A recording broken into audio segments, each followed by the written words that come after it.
What the? Hey! Hey, can you hear me? Please, don't hurt me. I'm not gonna hurt you. I'm Marcus. Are you okay? They're here! They're here, Elena. I told you. I told you I'd come back. You came back. Sir, can you step aside, please? The homeless pregnant woman laying in the park. Marcus saw her and changed everything. Marcus Webb was never supposed to be in the park that Tuesday afternoon. He had taken the long way home from work, the way he always avoided because it added 12 minutes to his commute, and his feet were already aching from a double shift at the warehouse. But something pulled him that way. He couldn't explain it. He never could, not even years later when people asked him why. He would just shrug and say, "I don't know, I just walked that way." The park was quiet for a Tuesday. Autumn had stripped most of the trees bare, and the fallen leaves covered the grass in shades of amber and rust. A couple walked their dog in the distance. An old man sat on a bench reading a newspaper, unbothered by the cold. A group of teenagers cycled past on the path, laughing loudly at something on someone's phone. Nobody was paying attention to anything real. Marcus noticed her when he was about 30 feet away. At first he thought she was sleeping. A woman curled on her side in the grass, her head resting on what looked like a folded jacket, her knees pulled up slightly. He almost kept walking. London was full of people sleeping in parks. He had learned long ago that you couldn't stop for everyone, that if you did, you would never get anywhere. That was what the city taught you. Keep moving. Eyes forward, not your problem. But something made him slow down. Maybe it was the way her hand was pressed flat against her stomach. Protective, deliberate. Not the loose, limp hand of someone sleeping peacefully. This hand was holding on. He stopped completely. She was pregnant. Heavily pregnant. The gray fabric of her torn top stretched tight across her belly, and even from a distance he could see the rise and fall of her breathing was too fast, too shallow. Her face was pale, almost gray, with dark circles beneath her closed eyes and dried mud on her cheek. Her clothes were worn thin, the kind of worn that didn't come from one bad week, but from many bad months. A battered backpack sat beside her, its zipper broken, a plastic bag tied around the handle. Marcus stood over her and felt the world shift slightly. "Hey," he said softly. "Nothing." "Hey, excuse me, miss?" Her eyes opened slowly. They were blue, exhausted and frightened, and blue like winter sky, and the moment they focused on his face she flinched backward instinctively, her hand pulling her bag closer. "It's okay," Marcus said quickly, crouching down, keeping his hands visible. "I'm not going to hurt you. I promise. Are you all right?" She stared at him. Her lips moved, but nothing came out at first. Then, in an accent he couldn't immediately place, Eastern European, maybe Polish, maybe Ukrainian, she said quietly, "The baby. I think the baby is coming." Marcus felt his stomach drop straight through the ground. "Now?" he said. "Right now?" She nodded, and her face crumpled, and a sound came out of her that Marcus had never heard from a human being before, low and guttural and ancient. The sound of a body doing something enormous and unstoppable, and every cell in his body snapped to attention. He reached for his phone. No signal. Of course, this corner of the park was notorious for it. He stood up and looked around wildly. The couple with the dog were too far. The old man on the bench looked up briefly, saw Marcus crouching in the grass, and looked back down at his newspaper. Marcus wanted to scream. Instead, he took a breath, one long breath, and he knelt back down beside her. "What's your name?" he asked. "Elena," she whispered. "Elena." Marcus. Going to stay with you. Not leaving." "Okay. Not leaving." She looked at him like she didn't believe him, like she had heard those words before from people who then left. "I promise," he said. "I promise you." He took off his gray hoodie and folded it, placing it gently under her head.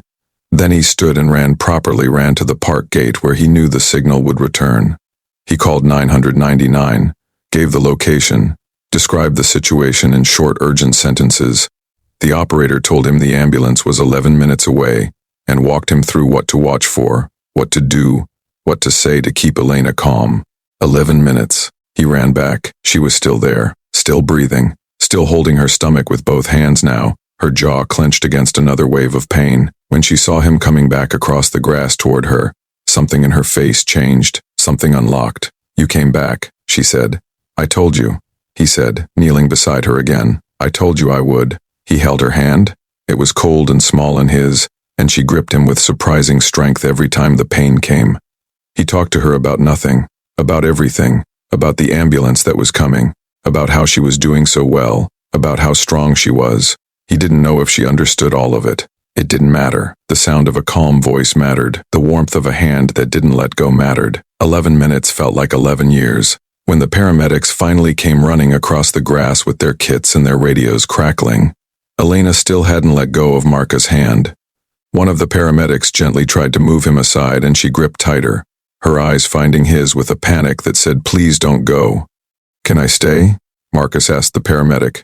The paramedic looked between them and nodded. "Stay close. Talk to her." He stayed close. He talked to her. The baby was born 40 minutes later in the back of an ambulance parked on the edge of the park, with the autumn leaves blowing against the windows, and London carrying on around them completely unaware. A girl, tiny and red-faced and furious at the world, screaming her arrival with everything she had. Marcus sat in the corner of that ambulance with his hands pressed over his mouth and tears running down his face, and he didn't even try to stop them. In the weeks that followed, Marcus learned Elena's story in fragments. She was 26 years old, Romanian. She had come to London 2 years earlier with a man who had promised her a job, a home, a future. The job never existed. The home lasted 3 months. The man disappeared the moment she discovered she was pregnant, taking with him the small amount of money she had managed to save. She had been living rough for 4 months, shelters when she could get a place, parks and doorways when she couldn't. She had no family in England.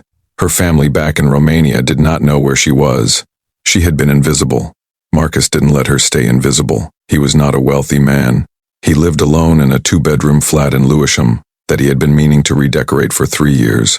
He drove a car that needed a new exhaust. He sent money home to his mother in Jamaica every month, and what was left covered his bills with not much to spare. He had no particular reason to take on someone else's crisis. He did it anyway. He found out which hospital Elena had been taken to, and he visited the next day with a bag of fruit and a children's book. Had bought at the hospital gift shop. "Guess how much I love you," because he didn't know what else to bring. And it seemed right. Elena was sitting up in the bed holding the baby and she looked, for the first time since Head found her, like she wasn't afraid. "You came back again," she said.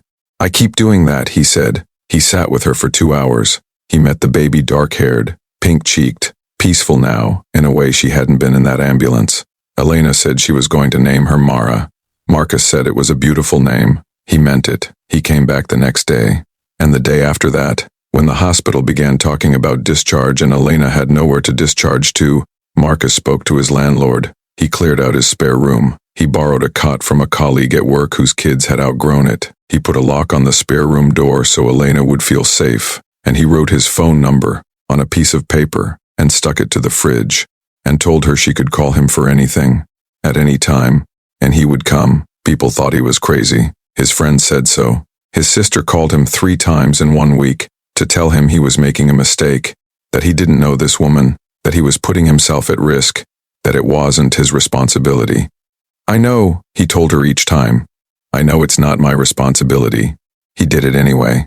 Elena stayed for 6 months. In that time, Marcus helped her navigate the asylum system, sat beside her through appointments she didn't understand, learned 17 words of Romanian, badly enough to make her laugh every time he tried.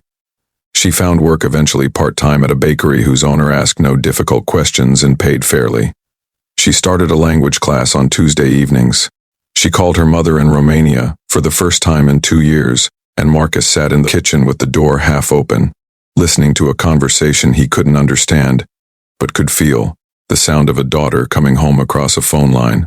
When Elena moved into her own place, a small flat 3 streets away, the first home that was truly hers, she stood in the empty living room and cried. Marcus stood beside her and said nothing because there was nothing to say that the silence didn't already hold. Mara was 8 months old by then. She had learned to laugh. She laughed at everything, at Marcus' face, at the sound of keys jangling, at absolutely nothing at all. For reasons only she understood, Marcus was, by every practical definition, a stranger to this child. But Mara reached for him when he came into the room. She grabbed his finger and held on with that same iron grip her mother had used in the park. It turned out to be a family trait. Marcus still walks through that park sometimes. He always slows down at the same patch of grass. Same bench nearby, same lamppost, same view of the tree line against the sky. He stands there for a moment and thinks about the Tuesday afternoon he almost kept walking, about how easy it would have been, about how the old man with his newspaper had looked up and looked away, and how the teenagers had cycled past laughing, and how the couple with the dog had been too far away to see clearly. He thinks about how invisible a person can become when the world decides not to look, and then he walks on, back to his slightly too loud car with the exhaust it still needs. Back to the flat he still hasn't redecorated. Back to Sunday dinners that now somehow always include Elena and Mara, and a level of noise and chaos he didn't know he was missing until it arrived. He never planned any of it. He just walked that way one afternoon, and everything changed.